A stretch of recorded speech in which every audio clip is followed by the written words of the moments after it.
Hello, everybody. Welcome to today's 1 million by 1 million strategy roundtable for entrepreneurs. 1M by 1M, as you know, is the first and only global virtual accelerator in the world for technology startups. Our mission is to help 1 million entrepreneurs reach $1 million and beyond in annual revenue. In support of that mission, we do these roundtables week after week after week, year after year after year. This is the 597th 1M by 1M roundtable. We started doing these back in 2008 as an experiment, and that blossomed into the full-fledged 1M by 1M program. The event is being recorded. Every single recording is available on our YouTube channel, 1M Roundtables. And on Twitter, we're at 1M by 1M and at Romana. We publish a lot. You can use hashtag 1M1M today. These are the call-in instructions. We have a lot of scheduled programming first, lots of entrepreneur pitches. But if we have time for Q&A, which I'm not sure we would today because we do have a packed program, but if we do, then you can call in and we can have more conversation. I will put that slide back up later when we're ready for you to dial in. Before we begin with the entrepreneur pitches, let me set expectations for everybody who's pitching either today or in a later session. We are on your side. This is a safe working session, and you can candidly discuss whatever it is that you are trying to figure out, what problems you're trying to solve, and I'll do my best to brainstorm with you and give you actionable input. If you disagree with me, that is entirely your prerogative. It's your venture. You will do exactly what you're pleased to do. My job is to give you candid, authentic feedback that you can do something meaningful with. What you do with that is up to you. All right, we're going to start with Carlos in Vancouver, Canada. Carlos, please unmute your line and tell us what you're up to.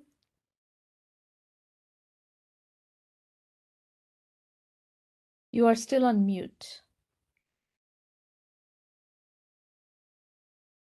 Speak, Carlos. Let's see if you're... Can you hear me? Yes, now we can hear you. All right, wonderful.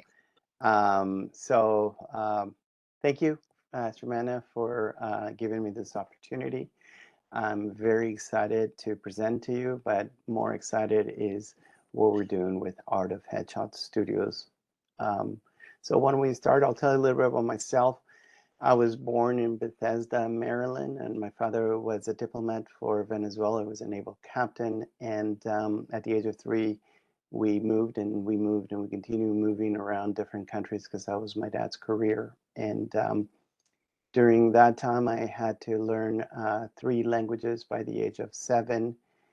And the opportunity to move around the world and get to know people allowed me to learn something that schools can't learn. You see, when you don't know how to speak a language, you look at a human being and you have to find out what their expressions are detecting. How do you, there's no translator. You don't translate one language to the other. So we learned, and while we traveled, most of my life was in Brazil, Dominican Republic, Brazil, and then I moved to Canada when I was 12 years old and I had to learn English again. While we traveled, my dad's hobby was photography, so I used to help him out with photography. We used to photograph human beings, and that was one of the most delightful things. We're going from different countries and learning language. Then I had a career as a family therapist and worked for the Ministry of Children and Family, and returned to photography 10 years ago. And I'll tell you a little bit more about how my bio matches with what we're doing right now with Art of Headshot. So when we start the next slide. Okay, let's go to the next one. And you didn't do the video, right? Okay, Art of Headshots. But why don't you go back to the first one, and then I'll tell you about what our mission is. So Art of Headshots is, we're a platform, and we build the careers for photographers. And we have a unique way of photographing people. Our motto is, we're not button pressers. We photograph the essence of people, like psychologists. And now we are, and I'll tell a little bit more about where we're at. So when we go to the next one, our mission is to capture the spirit of every person we photograph, and our vision is a studio in every major city in North America. Next slide. Um, so we've over the last few years, we've become international. We're now in 15 locations in Canada and 3 in United States. Next slide. Our secret sauce is that we train our photographers to photograph in our style. We provide SEO. We book for them, and we work as a team. I share this image here on the right-hand side, which was the cover of the National Geographic in 1985, because of a number of reasons. This portrait is almost like the professor of what everything we do. Every time National Geographic wants to increase revenues, they share this portrait in the cover, and that is because when you look at Sharbat Gula, you yearn to know more about her. It's not it's not the linear part of it, but it's our emotion towards her and vice versa. Let's go to the next portrait. The next one. Yusuf Karsh was a photographer also in Canada. He moved in 1932 to Canada. And that portrait in the middle of Winston Churchill led him a career that would later on afford him the opportunity to take all those pictures that you see here. Kennedy, people would fly from all over the world to get his portrait because he was known as the person who could capture the essence of people. And his process was unique. Next slide. So what we do with Art of Headshots is we train people to photograph like Yosef Karsh, capturing the essence of people, photographing like a psychologist, not like a machinist. But we have a service like Uber. You know, it's very easy. You go online, you can book all our services, very easy going, all this stuff. So we say Uber and Yosef Karsh equals Art of Headshots. Next slide, please. Currently, we're in Vancouver, Victoria, Calgary, Edmonton, Regina, Toronto, Ottawa, Montreal, Austin, Halifax, Kelowna. Now we're also in Orlando, Florida, which wasn't there when I wrote the deck. And we're like And an when you Uber. say, Carlos, when you Yep. say you are in these locations, that means you have a photographer, at least one photographer in each of these locations who follows your methodologies and is on your platform, yeah? Correct. So it's a licensing agreement. It's a little bit more evolved than just they have to follow a training and they have to go through a whole bunch of different protocols to meet the standards. But yes, it's a licensing agreement with a photographer that acts at Art of Headshots. Next slide, please. So we already know that there are millions of dollars being exchanged in portrait photography because that is the start of every social media. Before, 50 years ago, only dignitaries, like Marilyn Monroe and Kennedy and Winston Churchill would get portraits. Now everybody gets it because it's part of the communication. In particularly, corporations that have highly qualified people like law firms and accounting firms and anybody who's in sales and top end, they invest in those portraits. But what doesn't exist right now is a brand associated to headshots. And that's what we're doing. So right now we're in Operation Rapid Growth. We want to move from 15 operations to 50 locations in every major city through the USA over the next 3 years. Next slide. So our claim is that we will be the #1 corporate headshot company in the USA. Next slide. And we do this by multiple pieces. But one of the things where photographers are lacking is that they try to do everything. They're photographing dogs, weddings, and all the stuff, and they can't provide professional services to the degree that we do to attract the big law firms and so forth. So we work as a team. We have a photo editor, we got a retoucher, we got account managers, directors, and this allows the photographer to do what they love to do, which is photograph human beings, and less of what they don't like to do, which is retouching, customer support, dealing the back and forth and so forth. And we have our system and so forth. So these are some of the photographers that we work with. They're all becoming celebrities in their own city by using our platform, by using our system, our methodology, and so forth. It's working. It's exciting. Let's go to the next one. And they're Some, all freelancers working for you on 1099s? I'm sorry, what's 1099? Oh, okay, never mind. They're all freelancers on your platform. They're not your employees, right? They're not my employees, not at the moment.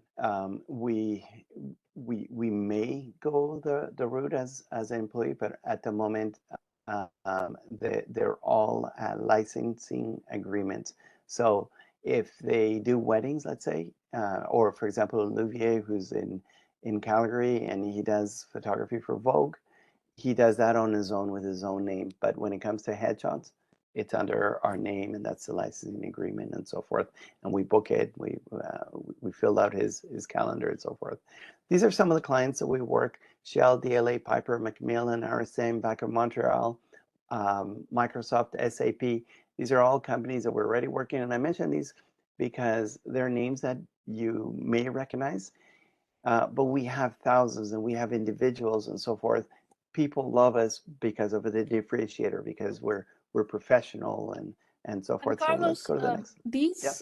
Yeah, these accounts like a Shell or a DLA Piper, how big are these accounts? Like, they're huge. So DLA Piper is the biggest law firm in Canada, and we now have a national contract with them. So in any city, they have a new hire. They send us an email, and we send the photographer. They give us the system. So actually, in the case of DLA Piper and Macmillan, I was part of designing how their headshot should look like, and that way they have the streamlined look.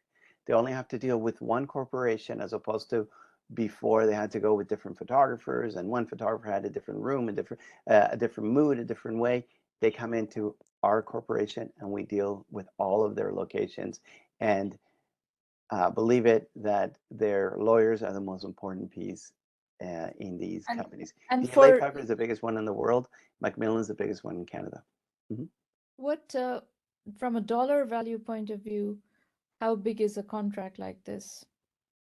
The Macmillan and the DLA Piper are close to 300,000 revenue A year. and a year, and our revenue service, our business is service. So it's not it's it, we retain most of the money that we make, because it's But service how based. much do you pay the photographers? Okay. The photographers, they get paid for their own service, 65% of the work that they do. We charge and keep 100% of the additional revenues. So we do photo retouching, we do other little pieces, a little bit around the social media we're looking at.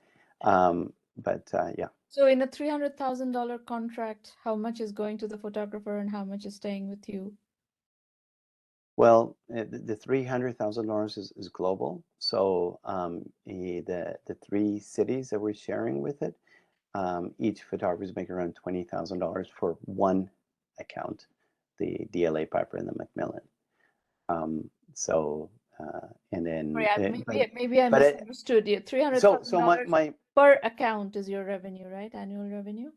per account, yes. So I'm just trying to gauge the business. more or $300,000. less we make half of it when Okay, you look at 50% margin. Got it. yeah, Got it. when you look at the additional stuff. Um, I got that. I think I understand your business. Let's go to your questions. Our marketing strategy, and right now, this is a pitch deck. We're looking for funding to grow the company globally.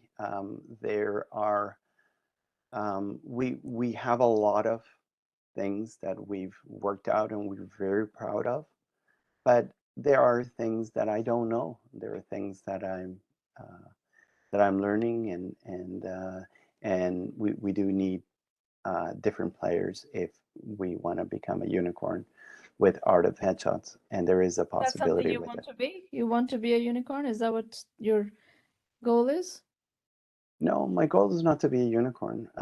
Becoming a unicorn is part of the ride. I want to build a company that is an incredible employer for photographers, and our gift to our customers.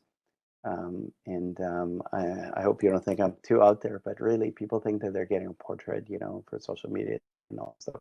But actually, what they're getting is a document of who they are as human beings.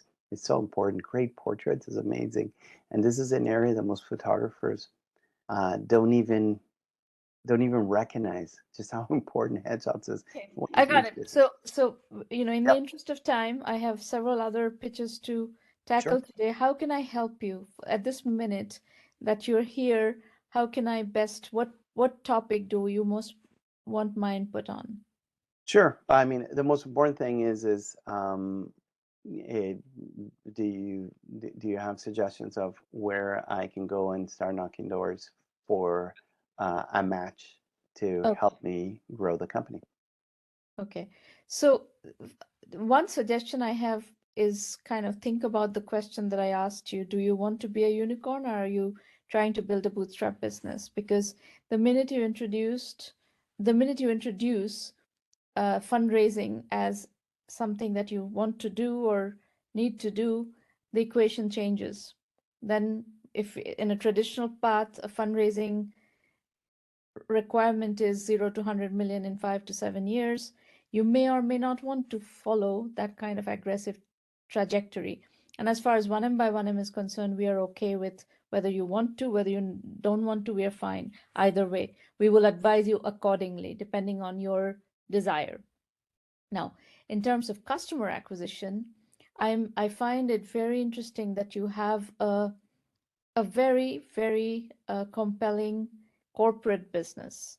So my guidance to you would be to really deep dive into the corporate business and the customer acquisition strategy for the corporate business. Within 1 million by 1 million, we have a methodology that we follow called Sales 2.0 for B2B selling. So if you were to work with 1 million by 1 million, I would first and foremost get you to go through that training and meeting चालू बहुत important हो नहीं ला सकता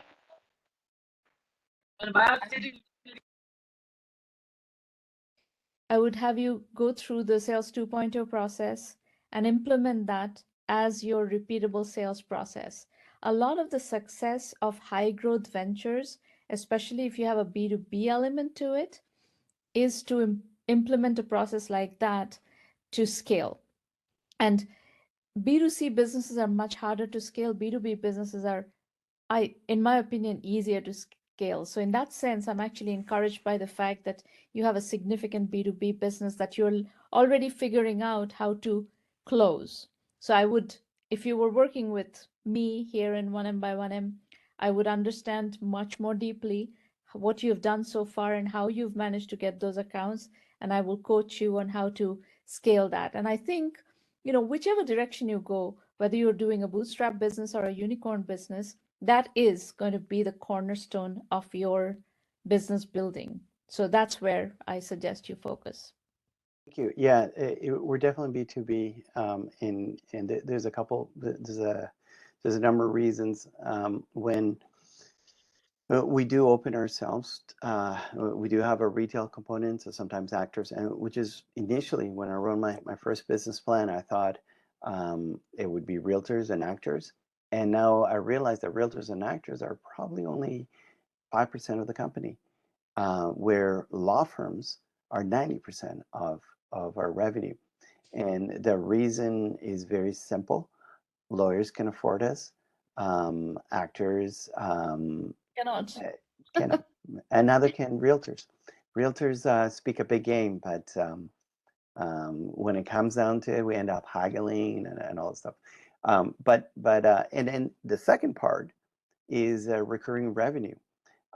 When we're a retail company, you know, by the time they need a new headshot, and if we do an amazing job, they're going to want to keep that headshot for 5 years, and they don't want to get a new.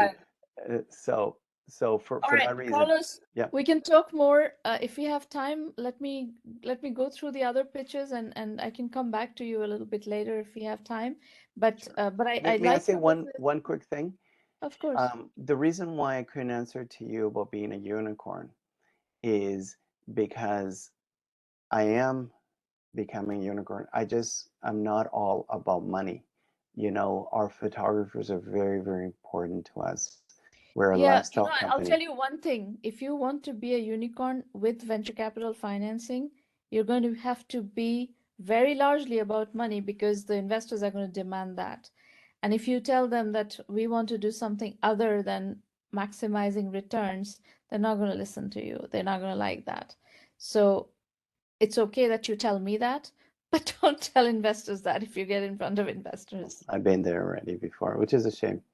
Anyways, but thank you. I'll wait here and I'll listen to the. Sure. Okay.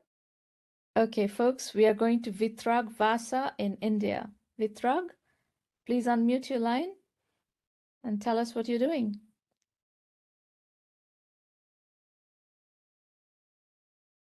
You're on mute.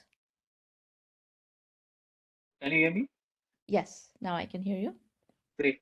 So first of all, thank you very much for organizing this event. So we get to practice our pitches.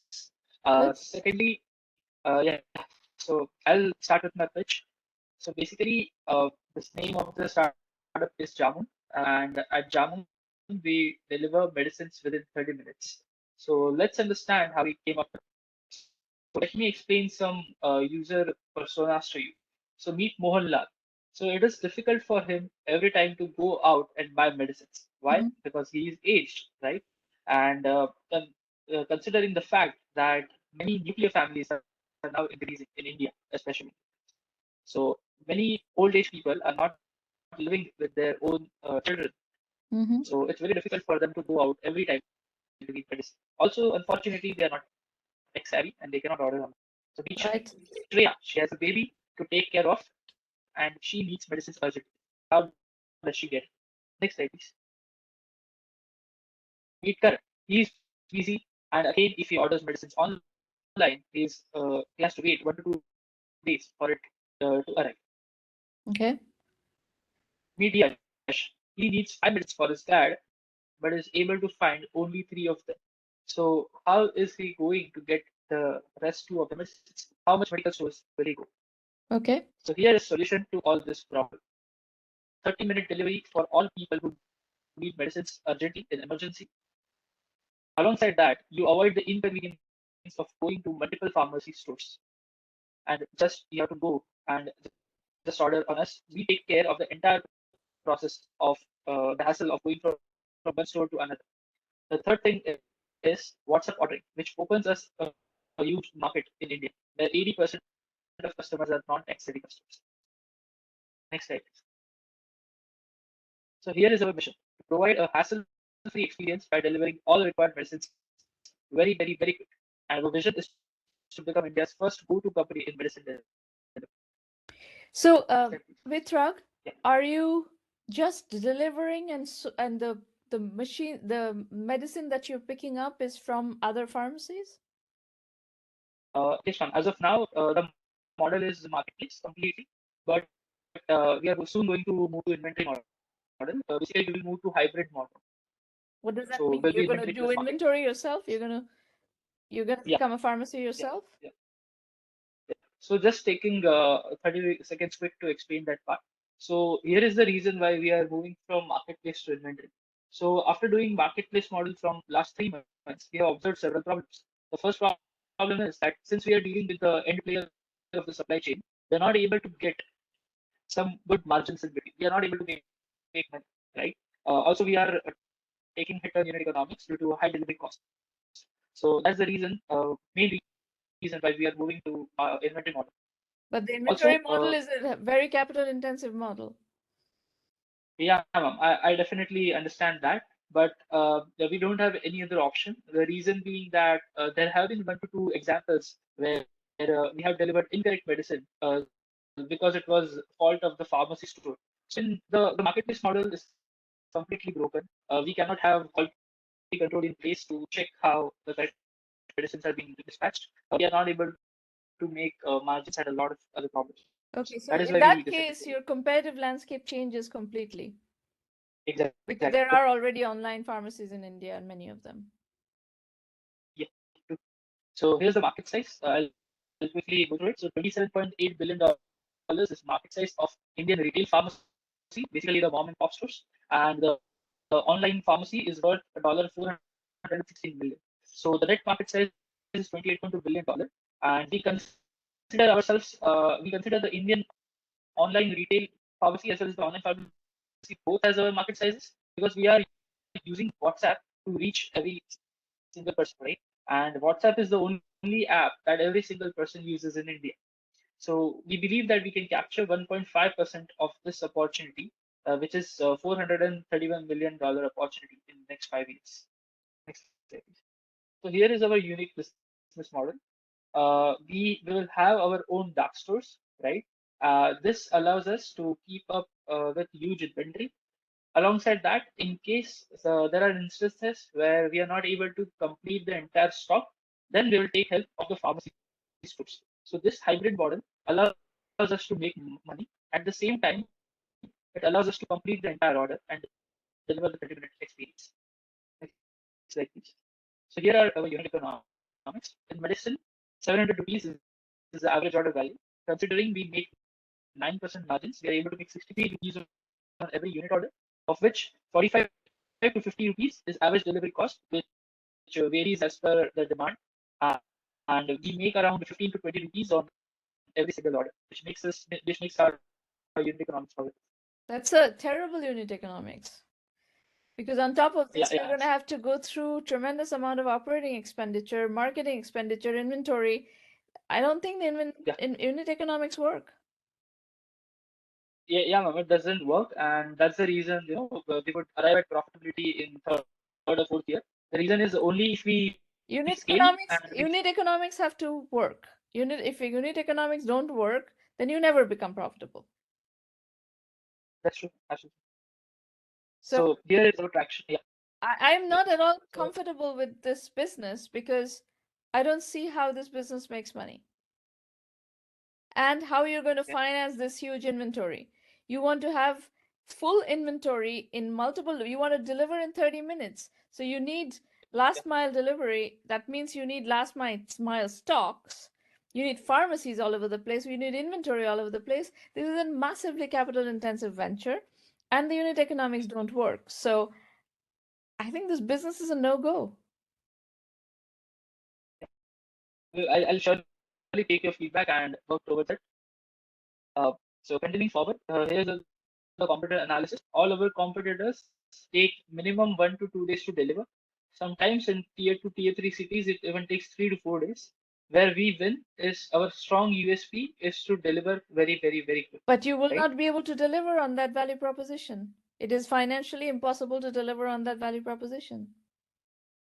So, like, you mean we won't be able to raise money, right, due to our unit See, economics? to do 30-minute delivery on the kind of Okay. value proposition you're talking about, you need full stock inventory for a pharmacy, close within a 30-minute radius. Let's say you're covering one True. city. You need multiple pharmacy locations like that across the city within the 30-minute radius, including traffic, which means you need quite a lot of locations per city to be able to deliver at this level. And that, just building that inventory, buying that inventory is going to be so expensive, which makes this company very difficult to get it off the ground because nobody's going to finance this venture. Just one thing, ma'am. So basically, as you said that we would need multiple inventories in a single city. I think that's not the case. The reason being that, as per our analysis, if we build the inventory at the center of city, the maximum time in which we are able to deliver is 40 to 45 minutes, right? and we are going to deliver only in those locations where we would be able to deliver in the given time frame. Let's say there is a point A which is going to take like 1.5 hours to deliver. We are not going to deliver in those locations. Okay, so That is why we will not set up I mean, the best you multiple can do, inventories. I think the best you can do is take one city, do one location, and the 30-minute radius around that location, and figure out what are the unique economics of that. How much does it cost you inventory building wise? How much inventory investment do you need to even get this off the ground? Do you have that number? Do you know what is the inventory cost? I know. What is the number? So, okay. So if I tell you in Indian rupees, if that is comfortable, Yeah. It is 1 crore rupees. We need to raise, and out of 1 crore rupees, 40 crore, sorry, it's 40 lakh will be used for buying the inventory. 40 lakhs worth of inventory is what you need for one location. Correct. And this 40 lakh worth of inventory is generally the time 2 to 3 times of a small pharmacy shop. So considering as per data, a small pharmacy shop is able to achieve 40 to 50% fulfillment rate. We would be able to achieve around 70 to 80% fulfillment rate at least. And as we serve the locations, we get the data, and this inventory fulfillment rate improves with time.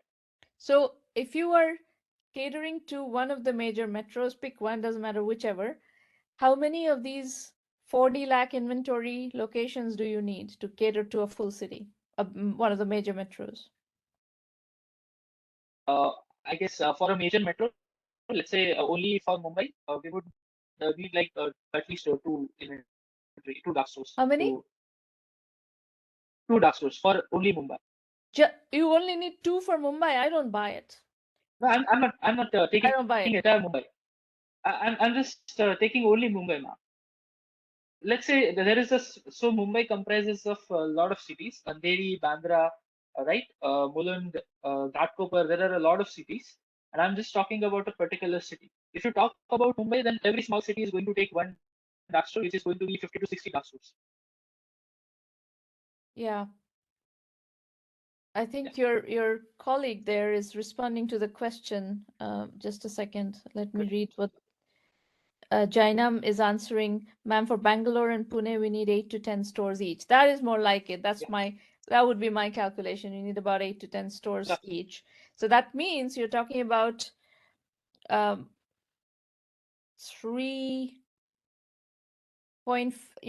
to 3.5, maybe even 3 to 4 crores per city is your investment needed. And for Mumbai, you need 25 to 30 stores. That is exactly right for traffic issues. That's exactly right. So for you to be able to do anything at scale, the cost of inventory and location management is very substantial. So it is a high capital intensity venture. True, that's true. May I ask a question? What do you suggest? Should we not go on with the inventory model? Because in the marketplace model, there is absolutely no way to make money. There are no margins, zero margins there. Is there margin in the inventory model? That's the question that I'm struggling with. I'm not sure if there's enough margin in this unit economics slide that you're putting up here. If you make 15 rupees per order of a 700 rupees, does that give you enough margin to cover the rest of the cost? Because this is not just the driver and the delivery. There's also there's inventory cost, there's location cost, there's all kinds of other things that you have to finance. General administration, marketing, there's all kinds of other things that you have to finance. True. So why don't you just stay on the app? But why do you need to do all these things? Because I mean, having a great app for elders that matches the kids, their children who love them and want to make sure that they get access to the medicine in the rural area. Why not just have a great app to begin with? And then Carlos, hang on, please. I'm going to run out of time because there are other people I need to handle. There is a very, very serious question on unit economics that I need to get through to the folks at Jamuun. So just give me a moment to finish this conversation before you budge in. So what I'm saying, Vitrag and Jainam, is this: if your margin is just 15 rupees per order, from that you're gonna have to cover a number of other line items. Have you modeled those line items? You have to cover the entire staffing cost, right, of your venture. You have to cover the inventory cost. You have to, I mean, you're right now, the 63 rupees is based on it's the gross margin of the inventory, right? True. Yeah. And then you have the delivery cost. So here you have, in the margin equation that you have presented so far, you've covered inventory cost and the driver delivery cost. But what about all these other pieces? Like drivers will need cars or vans to deliver, or motorbikes, whatever. They will need vehicles to deliver. You will need staffing. There's a whole staffing equation there's marketing cost. You haven't calculated customer acquisition cost. So is $15 margin per unit enough to cover all of those costs? And at what level does that become viable? So we have calculated each and every cost in detail, and the conclusion is that we will have to serve 150 to 200 orders every single day, right? In order to achieve a break-even. We have considered everything, rent. Okay. We have considered marketing costs. Each and everything is being considered. So and it's just the game of scale. What is your assumption on customer acquisition to get to that 150 to $200? I mean 200 rupees, sorry, for per day, or 200 orders per day. Sorry, 150 200 orders per day. Assumption as in what kind of assumption? Like, how are you going to acquire those customers? You're going to have to acquire those customers. Yeah, sure. Got it. So a go-to-market is that as of now, the offline-based marketing has really worked well, right? What based Alongside marketing? that, the offline-based marketing, where we distribute pamphlets, where we have used billboards, right? Alongside that, we have also ran Instagram and Facebook ads in our vicinity, in our area, right? And apart from that, we have did bulk marketing on WhatsApp. So those things have worked for us. Is any of this tested? Yeah, we have generated a traction of around 2 lakh rupees using these methods in the last 3 months. How many customers is that coming from? Okay, it is 110 customers and a total 296 orders. Okay. I would like you to really figure out what customer acquisition channel is working well. And at what price point, what you have to have a very precise number for customer acquisition, and ideally an online customer acquisition channel. Okay. Not pamphlet, billboard, Facebook, Instagram, WhatsApp, blah, blah, blah. I want one thing that works repeatably at an affordable price point, at scale, that can meet the kinds of numbers, and figure out what is the cost structure of that. Sure, got that. Okay. That's great feedback. We will surely improve it. We'll surely work on that. Okay, so that's something that if you're presenting this business plan, you're going to have to provide kind of an analysis of how this thing scales, because I mean, I guess you can do this as a bootstrap business if you can raise 40 lakhs or a crore from friends and family. Then you can get this thing started and rolling and grow it gradually. But if you want to do it as a venture funded company, then you're going to need to provide a scaling path. Yeah, that's true. Right? You're showing you want to raise funds, but raise funds, and how does that, how does an investor get return on investment? That is not, maybe you have it somewhere else, but I haven't seen it. So for me, the margins are thin, which means that you have to be very, and it's the first impression any investor will get. And I'm kind of role playing with you as an investor right now. Yeah. The first impression that an investor gets is, my goodness, the margins are really thin. How do I build a scalable, worthwhile business out of this? And profitability is high. Investors always want high profitability business models. So the minute you present a low profitability business model, they'll want to know, okay, what is the point of building this business? Okay, so work on that, and if you need help, I'll go over how to use 1M by 1M for help later. Can you not talk here, please, guys? Ma'am, if you allow, can I just take 30 seconds to ask a question? Yes, go ahead, please. Uh, uh, so, ma'am, you might have heard of a startup called Zepto, right, which is in grocery space in India. Just wanted to ask, so they have a similar model than us, and their unit economics are actually even more poor than us because they have a low average order value, low margins. So just wanted to know that how are they getting funded? Yeah, so India has gone through a very large e-commerce wave, right?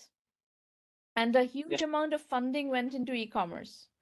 So there's been large amounts of funding gone into groceries and fashion and various e-commerce segments, including pharmacy. So you have heavily funded e-commerce competitors in pharmacy right now. So now you're coming in and saying you have two differentiators. One is WhatsApp, ordering through WhatsApp, and two is this very fast delivery. Based on those two differentiators, you want to raise a lot of money. And it is not clear to me that that is a viable equation. And if you want to make that viable, you better present a very compelling pitch with a very clear path on how they make money and what are the comparables from a financial point of view. What are the comparables? Okay. Sure. So yes, your point is well taken that there have been low margin e-commerce businesses that have got a lot of financing. So yes, those are comparables, but if you look at the timeline of the progress in market development in India, these companies came earlier in that progression. The big baskets and all that, it's like much earlier. And now you're in a more competitive phase of market development where investors understand more. There's more, there's a lot more data in the market. So as a result, they're going to be a lot more selective. And this notion of building businesses with poor unit economics, this was not as top of mind for investors earlier on, but right now it is very top of mind. People have been hurt by this kind of, poor financial investments, and that's really difficult to overcome in terms of fundraising right now. Okay, we can come back to you. Let me go to Naanma. Thank you so much. Very welcome. Naanma, please unmute your line. Okay. Tell us what you're working on. Thank you. My name is Naanma. I'm from Nigeria, Plateau State to be precise. And thank you for giving me this opportunity to talk in 1 million by 1 million. Basically, mine is an application, a mobile application for students. I'll just read about it. Basically, an online educational solution that makes rigorous learning experiences accessible and engaging for students and teachers. An application totally for the purpose of educating academically, which makes it more easy and more fun for students to explore more on their own. Okay, basically, I came about this application because I was checking for a particular video online.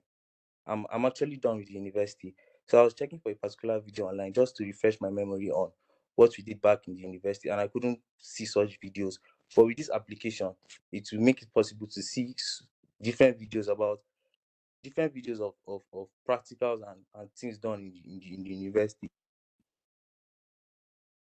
What are you this is a very generic introduction in terms of online education. Online education for what? Is it K through 12? Is it university? Is it high school? Okay, basically, I think university should be mainly for University. universities. Yes. Okay. Okay, and also this application will have a social media feature where you can have students register and they connect with others to learn more and to share knowledge. And are you talking about all subjects or is particular subject? What are we talking about? No, all subjects. All subjects. All university subjects. All universities all around the world. All university subjects app, all around the yes, world. Yes, the app basically it's going to be like a YouTube where you have videos It's going to be like YouTube, where it's going Yes, to you be have different videos. videos where Okay, you so learn how about. are you familiar with platforms like edX and Coursera, Udemy? All these you're familiar with? I know them. Huh? Yes, So, okay. So explain to me, how do you compare, for example, with edX? edX is a university-focused platform. I don't know edX. Okay, please look up edX, EDX. Okay, And another one that is going to be close to what you're talking about that you need to research is Udacity, which okay, has so bought edX. Actually, edX right now sits under Udacity. And you should look at both of them, Udacity and edX. okay. Um, So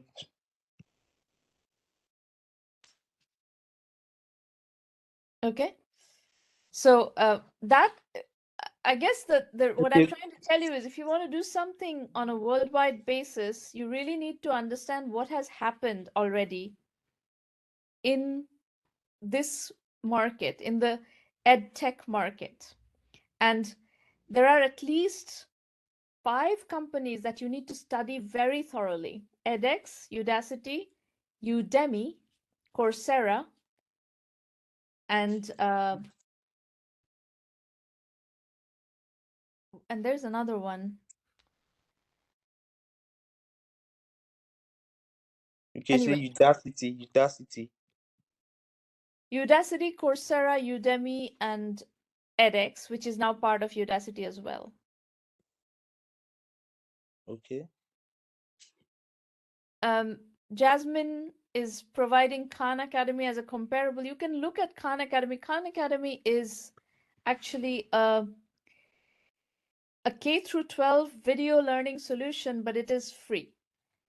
And if you want to build a business, you can't have everything for free. There has to be a business model.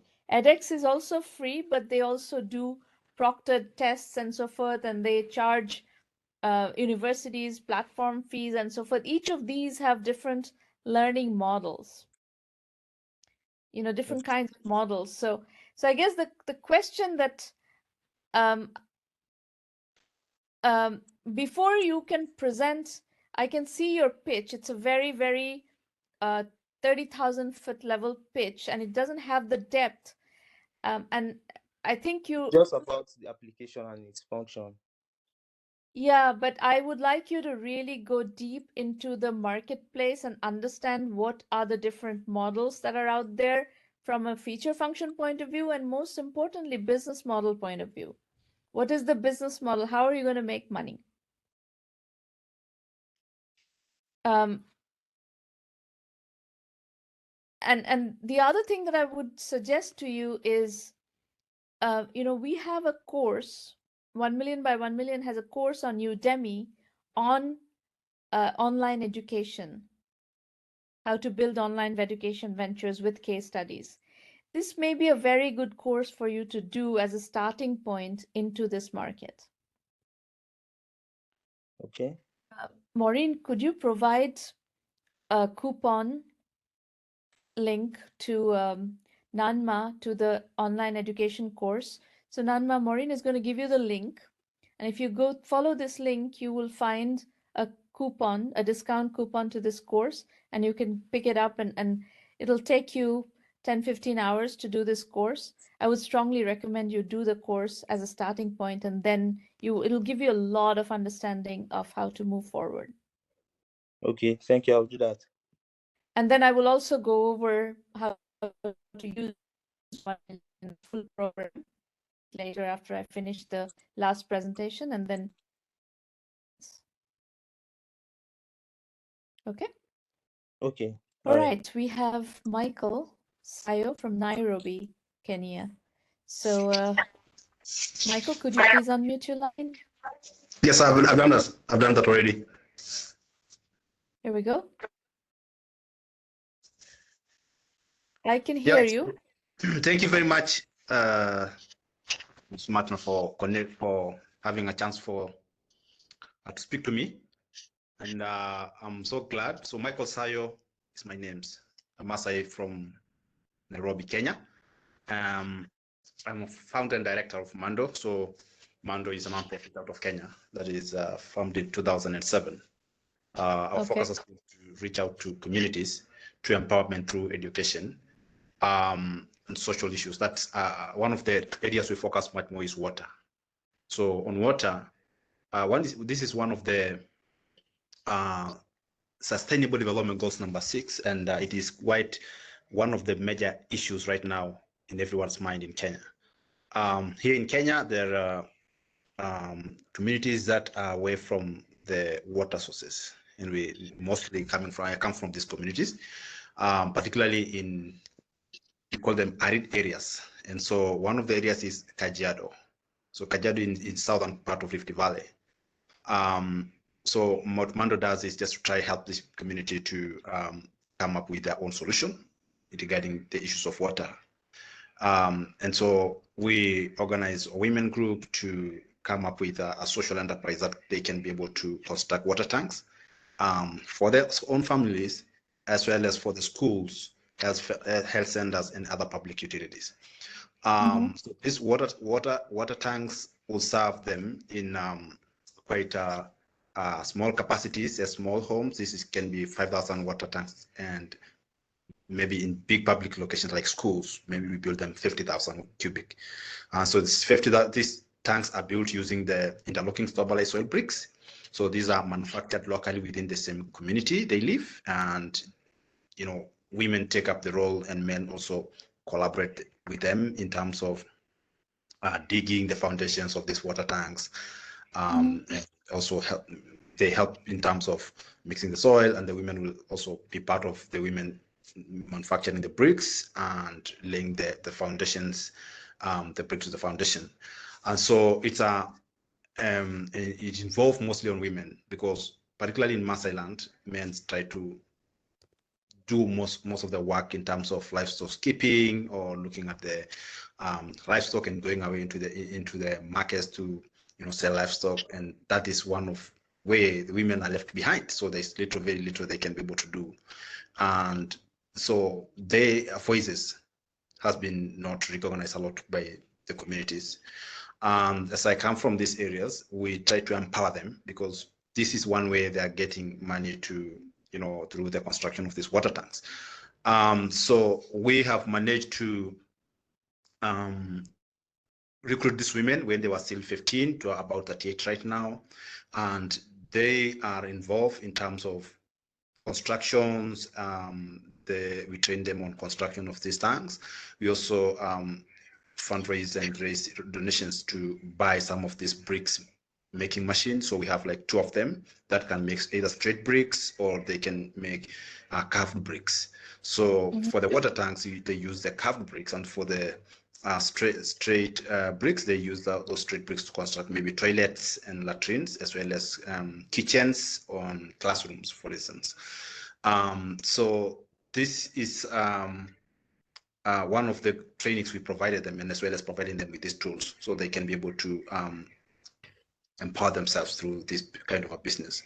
And so we build it with women leaders, so they are able to communicate with them. So we train the leaders with them. Like, for example, my colleague Elizabeth, who is standing there right away next to that tank, is one of the fellowship from the Young Water Solutions. So in 2018, she was, attended a course in Belgium and Switzerland, and they were trained on how to business management, to manage those kind of businesses, as well as we managed to secure seed funds to construct. Michael, Yes. what is the business model? When you say manage this business, can you explain to me what is the business model? Like, So who's making money? How? Yeah, so these women they can make money in 3 ways: sale of these water tanks, sale of bricks, and as well as maybe they construct these water tanks, and they can get individuals who can buy these tanks from them, or we can provide them, like for example, if we have a contract to construct a water tank for a school, we can be able to contract, and this is one way of getting them the resources they need to do the construction of these water tanks. So they get empowered, and then the community will also get tanks as as a way of solving the water challenges in the community, among the Maasai communities. And that is one of the goals of our focus and our mission will be to try to solve water challenges in this community. So this year, and for instance, we managed to do a few projects like constructing this water tank with the women. Now we raise fundraising as Mando, and we have an agreement with these women, business Mando Maji, and they can be able to construct these water tanks themselves. And so that's the resources in terms of labor, and as well as they can be able to earn more trainings regarding the business they are doing. And so in the picture there, these are the women. The women groups are below, some of them are there, and they meet regularly in terms of every Wednesday. And so they identify like 5 to 10 women, then they can do for the bricks manufacture, and then the 5 to other 10 women, they can focus on walls construction of the water tank, and maybe the other women can do the foundations digging alongside with the expertise or technicians working alongside them. So they can really develop those kind of rosters during these meetings. Next slide. Yeah, so so these are our goal is to provide them with available or affordable water sources. For instance, for now, this kind of tanks, they only fill during the rain seasons. Otherwise, for now, they depend on the dams, water dams, which are quite far away from their manyatas and far away from the schools, and those only last for about 3 months. So without these water tanks, these women can only be able to get water through the other traditional water sources like the ponds or the dams or the springs, which are quite far away from the manyatas and from most of these villages that women live. Okay, Michael, tell me, I think I understand what you're trying to do. Yes. What brings you here? What kind of help are you looking for? So we have done about 10 water tanks at the moment, and we looking forward to see if from next year we can be able to do roughly 50 tanks. So this year I've just written some application on for try to seek funding locally from the local embassy, Australian embassy. So, and they're limited to about $40,000. And this year we're trying to focus on how do we grow this business from because right now it's already everybody is looking for tanks. So my way of trying to solve this is to figure out how we can create work locally through maybe local banks in terms of trying to interest them to fund loans specifically for these individual water tanks. But for the community public water tank, we will continue to raise funds to try and build these tanks for the schools and other health centers around the area, because there's a demand for these water tanks. And so one way I was looking at this is that maybe we can have a revolving fund, like women can be able to make these water tanks and for individual homes, individual manyatas, and maybe we can be able to get someone like a bank or a funding structure that can be able to enable this individual to access a loan or a way of getting a water tank instead of now being able to only depends on the water dumps, and we don't have the resources to build these water tanks at individuals' homes and individual public locations. So getting a revolving fund, maybe that can be guaranteed, like instead of a grant, maybe we get it like a revolving where someone can access it. And one of the challenges we have faced here is that many women's and pastoral areas like the Maasai communities, a lot of them do not have the education, so they have not yet managed to get even a bank account, for instance. So they only use a mobile banking, and so to access funds enough to be able to get a water tank through their mobile loans is not really easy. And one of the challenges they get in going to these banks is that they may be called for collaterals or big logbooks or title deeds, and so that they can access the loans. But that is not going to work because they do not have these logbooks. They don't have this title list because some of them are living in communal land that is not able to get one individual to get those kind of funding to build a water tank. Yes. Okay, so are you trying to do this as a non-profit or as a for-profit, first and foremost?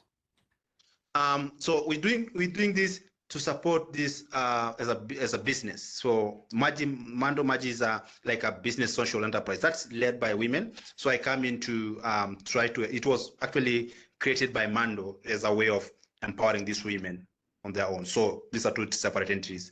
Our role is just because we have the capacity. We have even the folks who we interested in to come and construct these water tanks to provide initial funding. Okay. You're going off. I need much more precise answers, and you need to get to much more precise thought process. This presentation is very elaborate and very all over the place. If you want to build a business that has some degree of scalability and some degree of capacity for attracting financing of some sort, and I'm not even going to the specifics of what sort, this thing needs to be clarified at many, many levels.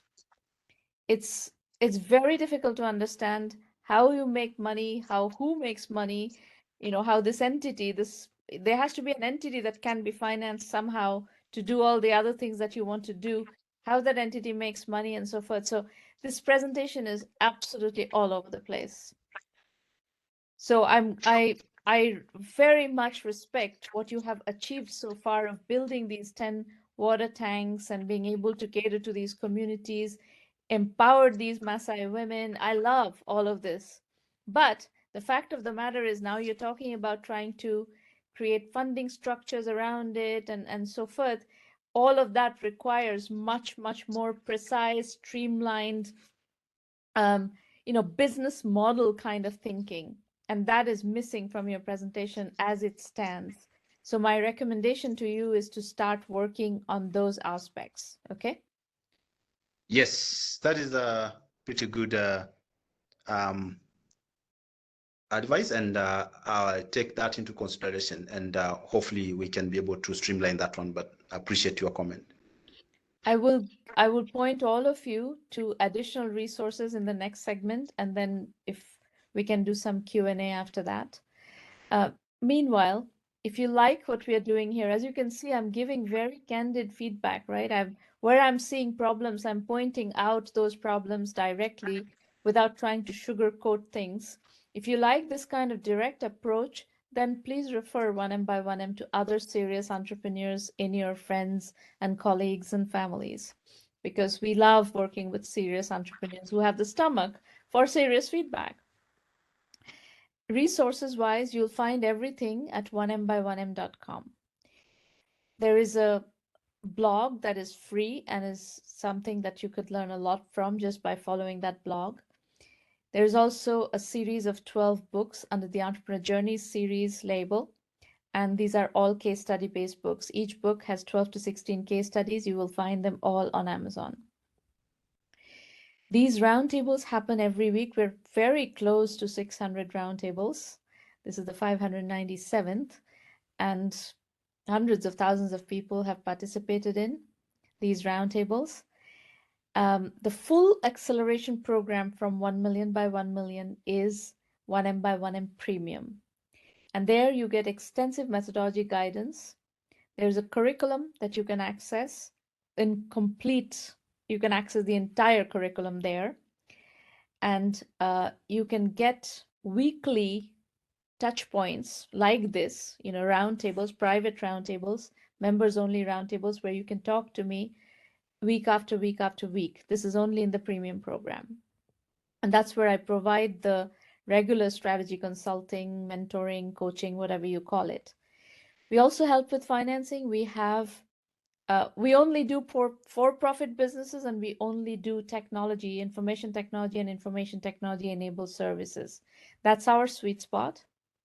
But within that, we do have a very significant network of investors, and we work with that network very closely. So that's the premium program.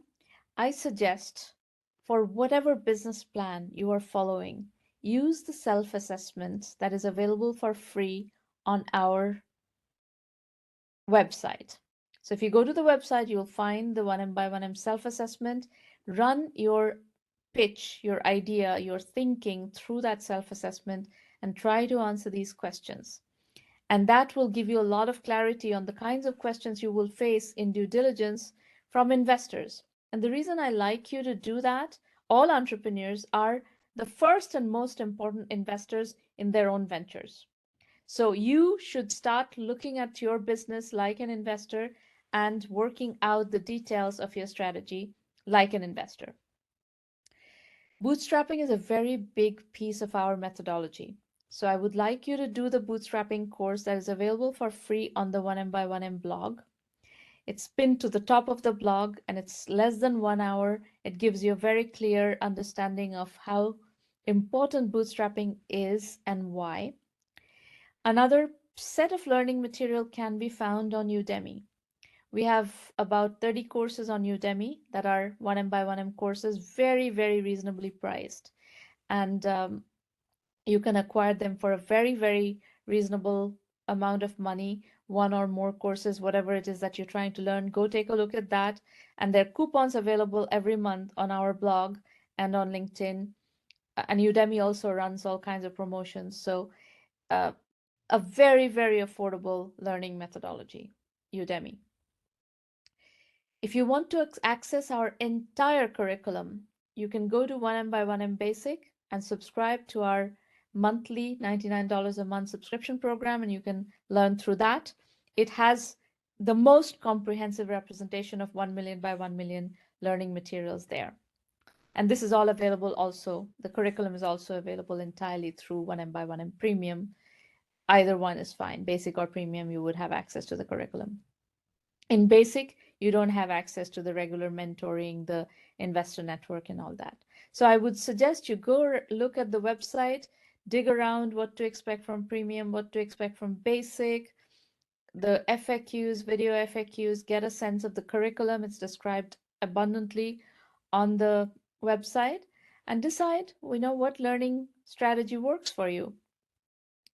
Our learning methodology is completely case study based. You learn from other people who have done it before.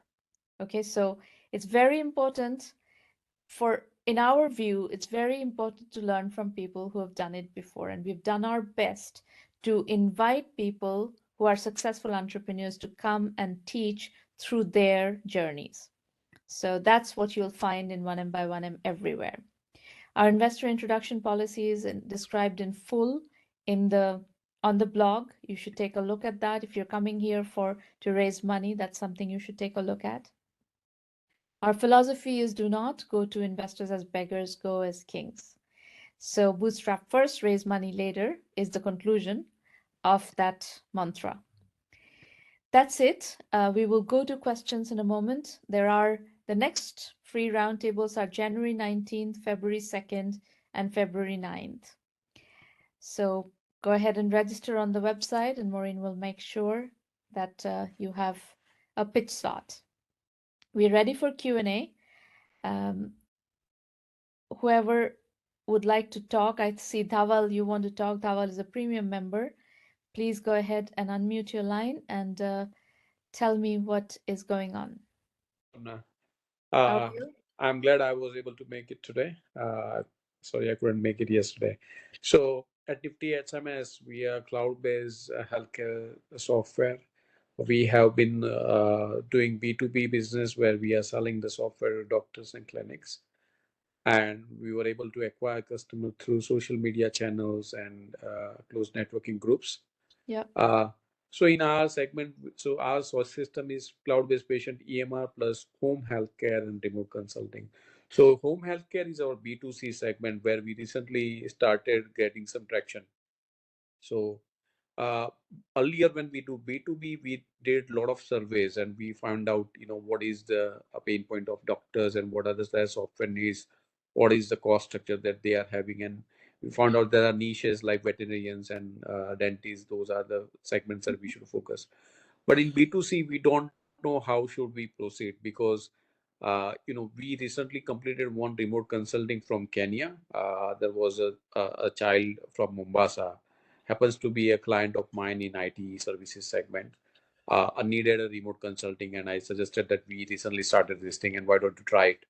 So we have acquired and tied up with 10 or 12 doctors, handpicked doctors in each expertise area. Like there's one gynecologist, one orthopedic, one ophthalmologist, and things like that.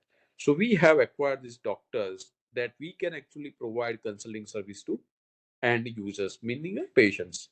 So this is what we were trying to do for tier 2 and tier 3 cities of India. But it happened that, this was a customer of mine who was looking for consulting from Kenya. So we thought that, the actual market might be somewhere, where Indians or other people in Africa region or South America region, where they are, in particular in Africa, where there is a scarcity of doctors maybe, or healthcare facilities. So we want to reach out to this particular segment, and we just don't know whether should we go with the survey, we find out and run Dhaval, targeted. I have a problem with your tendency to go do too many businesses. Right. And I think I've said this to you before. You are Yeah. doing too many businesses. Pick one business and build it to be a big, repeatable business. Don't keep going and biting pieces out of 10 apples at a time. Right. I don't think Agree. you should do a consumer business. You Right. should focus on the B2B business, build that B2B business to tens of millions of dollars, and then you can think about whether to do another business or to stay with it and grow that to 100 million. But if you do so many businesses, nothing will scale. Right. Agree. Yeah.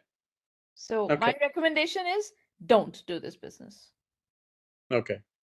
Okay? All right. Great. Thanks, Sarna. Thanks for your You're advice. welcome. Anybody else? Questions? We do have time for a little bit of time for questions.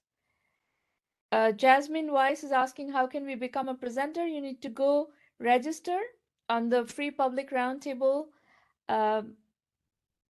link URL on the website, and you can sign up to present at one of the upcoming roundtables. Anybody else? Yeah, so I want to go back to what I was saying. I think you had a really good point that as I'm trying to raise funds for our company, I can't talk about the fact that it's important to us to work with the photographers. We're a lifestyle company. We're not a bottom line. We're not going to fire a photographer if we find one that is more profitable than the next one. So we build that relationship. So what's your suggestion around, because I kind of feel that when you go public, the company is no longer about what they do, but rather the shareholders, as opposed to before you go Do it public, as a you do it. bootstrap business that you own 100% and you're not answerable to anybody. Someone might step on me and grow faster than I can. I want to grow as fast as I can, so nobody can do what we're doing, and I won't be able to Can't have grow it that both fast. ways, is the bottom line. You can't have it both ways. If you have shareholders and if you have investors, you're going to have to provide return on investment. And if you want to have full control over your destiny, you should not take investors. And this is a very fundamental decision, a very fundamental life choice that you have to make. You can't have it both ways. You can't take investor money and say, oh, I don't want to grow. I want to just work with photographers. I want your money, but I'm not going to give you return on investment. This doesn't work. No, I get it, but there is return of investment. We're chasing a marketplace that exists, but nobody's identified quite the way that we have. You know, there are other companies doing. There are some photography studios who have different locations, and then there are app that are only app based. But we try and do both. You know, we're more like Uber, where we look at, you know, where Uber looks at how does a car work. We know how photography works, but at the same time, we're an app and we want them to have a great experience for it. And yeah, and to have more clients like the ones I talked to you, the law firms, we So, do need to have the locations. Carlos, if you want to raise money from Yeah. traditional venture capitalists, you're going to go from $0 to $100 million in 5 to 7 years. Work out the financials of your business to see if you can do that. And this is true about you guys, Vitrag and Jainam. Same story for you. If you want to raise outside capital, professional institutional capital, you can always do friends and family investments, and you have a lot more control over that. But if you are trying to raise institutional venture capital, you have to go from 0 to 100 million in 5 to 7 years. And especially since you're doing, you know, kinds of businesses, this is not exactly something, there is a class of investors that have emerged that do bootstrapping to exit. So you can take some money, build something, and exit into strategic buyers. There is a class of investors who do that. That happens more in more technical ventures. Your ventures are not technical ventures. They're more, they're marketplaces, they're, you know, delivery services kinds of ventures. These kinds of ventures are not as popular with bootstrapping using services bootstrapping to exit kinds of situations. There is a class of bootstrapping to exit ventures that have come up in e-commerce. So Amazon sellers are being rolled up under bootstrapping to exit umbrellas by private equity firms. So that is a class of businesses that are emerging. But in general, the kinds of businesses you are in, I haven't seen a lot of bootstrapping to exit happening, which means you have to go the traditional venture capital route of going from 0 to 100 million in 5 to 7 years. And that's what investors would be funding.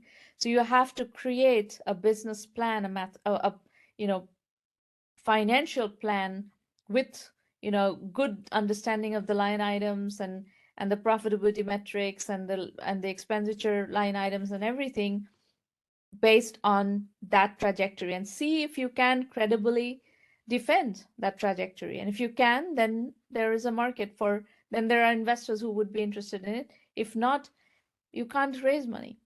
So figure that out. Figure out whether you can, with good solid unit economics, create a venture that scales in a hyper fast mode from 0 to 100 million in 5 to 7 years. And that will determine whether you can raise money or not.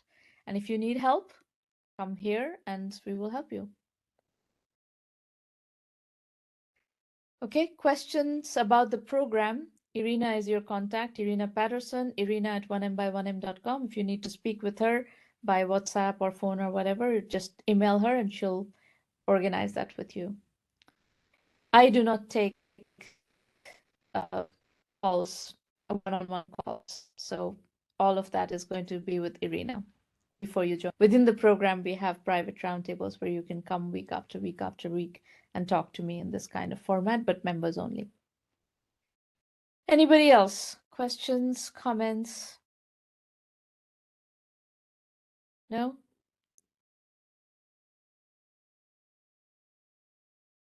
All right. I don't see any further questions or any hands up. So I will adjourn for now and have a wonderful holiday season. I will see you in the new year. Take care. Bye-bye.